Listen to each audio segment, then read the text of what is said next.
ఏతులు పోతే పీతులు పడతామని చెప్పడానికి best example అనమాట ఇది. వీడియో లాస్ట్ దాకా చూడండి, క్రేజీ ఉంటది. నైట్ అంతా డాన్స్ ప్రోగ్రామ్ లో దున్నపోతులు ఎగిరి తెల్లవారుజాము దాకా నిద్రపోయి పొద్దున్నే లేచి వేపలు లేసి నోట్లో నీట్ గా పొడిదో వేసి మా బెటాలియన్ మొత్తంతో తాటికెళ్ళడానికి ఊరు మీదకి బయలుదేరేసాము. మా వాళ్ళంతా మామూలు హెచ్చల కారోళ్ళు కదనమాట. ట్రాక్టర్ వాళ్ళంటే వెనక్కి తిరిగి మా వాడు తెల్ల రొమాన్స్ చేస్తున్నాడు. మీరే చూడండి, ఇలాంటి 1-2 కదనమాట, బొచ్చడని ఉంటాయి. ఇంకా ఈ రోజు ఇతనే అనమాట మన టీ మ్యాన్ అంటే తాటికెళ్ళి మ్యాన్ అనమాట. వీడు మామూలు హెచ్చల కారోడు కాదు.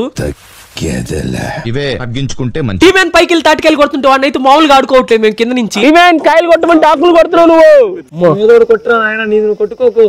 ఇంకా అలా ఫ్రెండ్స్ తో కలిసి తాటి ముంజలు తినేసి అయితే ఇంటికి బయలుదేరేసాము. నీట్ గా రెడీ అయిపోయి నేను మా బాబాయ్ మోయిన్లు ఇవ్వడానికి పెద్ద పూజారి గారి ఇంటికి అయితే వెళ్ళిపోయాను అనమాట. అక్కడ పూజారి గారితో అయితే ఒక ఆట ఆడేసుకున్నాను నేను బాబాయ్ ఇద్దరం కలిసి.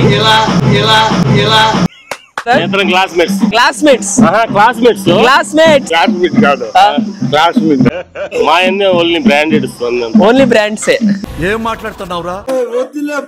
దీన్ని మొత్తాన్ని లాంగ్ వీడియోగా అప్లోడ్ చేసా. కింద లింక్ మీద క్లిక్ చేసి ఫుల్ గా వేసుకోండి. ఉంటా బాయ్.